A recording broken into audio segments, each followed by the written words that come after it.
दोस्तों ये है बहुत सारे एक्सपेरिमेंट का एक फाइनल रिजल्ट, एक सर्वाइवल गैजेट। दोस्तों मेरे पास ये गियर मोटर था, लेकिन ये कभी मेरा उतना ज्यादा काम में नहीं आया, क्योंकि इसको जितना भी तेजी से घुमा लो ये 3 वोल्ट पर भी नहीं जा पाता। तो इसको मैंने सीडी प्लेयर के अंदर जो मोटर रहता था उससे रिप्लेसमेंट कर दिया। अब इसे घुमाने पर ये 8 वोल्ट पर चला जाता है, वो भी 100 मिली एम्पियर आउटपुट के साथ। इसीलिए हमारा 3 वोल्ट का एलईडी मैक्सिमम ब्राइटनेस पर जल रहा है। दोस्तों मैं यहाँ पर 6 वोल्ट 100 मिली एम्पियर का सोलर पैनल का भी इस्तेमाल करूंगा, और ये दोनों मिलकर एक सुपर कैपेसिटर को चार्ज करेगा, जिसका वैल्यू 2.7 वोल्ट 10 फैराड है। और यहाँ पर मैं 2 सुपर कैपेसिटर पैरेलल में यूज कर रहा हूँ, तो यहाँ पर मुझे 20 फैराड मिल जाएगा। और दोस्तों इस मोटर के आउटपुट के साथ मैं यहाँ पर एक ब्रिज रेक्टिफायर का इस्तेमाल करूंगा, क्योंकि मोटर सीधा भी घूम सकता है, उल्टा भी घूम सकता है, लेकिन ब्रिज रेक्टिफायर लगाने से करंट का जो डायरेक्शन होगा ये एक ही होगा। लेकिन सोलर पैनल के आउटपुट को हम डायरेक्टली कैपेसिटर के साथ लगा देंगे। दोस्तों फिलहाल हमारे इस जनरेटर के आउटपुट के साथ मैं 2 डिवाइस को लगाऊंगा। एक तो हमारा एलईडी होगा जो जूल थीप सर्किट के साथ ही आएगा एक ड्राइवर के रूप में, और दूसरा हमारे 1.5 वोल्ट का जो रेडियो मैंने बनाया था उसको लगा दूंगा। अब हमारे इस पूरे सेटअप में मैं जानबूझकर कोई बैटरी को नहीं लगा रहा हूँ, क्योंकि ये कोई ऐसा चीज नहीं है जो हम डे टू डे लाइफ में इस्तेमाल करें। ये एक सर्वाइवल गैजेट है जो इमरजेंसी के टाइम हमारे काम आएगा। दोस्तों हमारे 1.5 वोल्ट का रेडियो को इस सेटअप के साथ चलाने के लिए हमें 2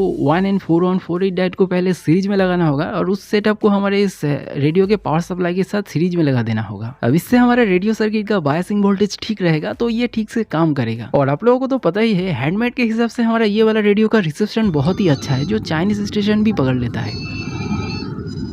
हमारा ये सेटअप धूप में पड़े पड़े भी रिचार्ज हो सकता है, ये नहीं हुआ तो हम हाथों से घुमाकर भी इसे रिचार्ज कर सकते हैं। हमारे इस कैपेसिटर के साथ नाइक्रोम वायर को डायरेक्टली लगाकर हम यहाँ पर आग भी जला सकते हैं।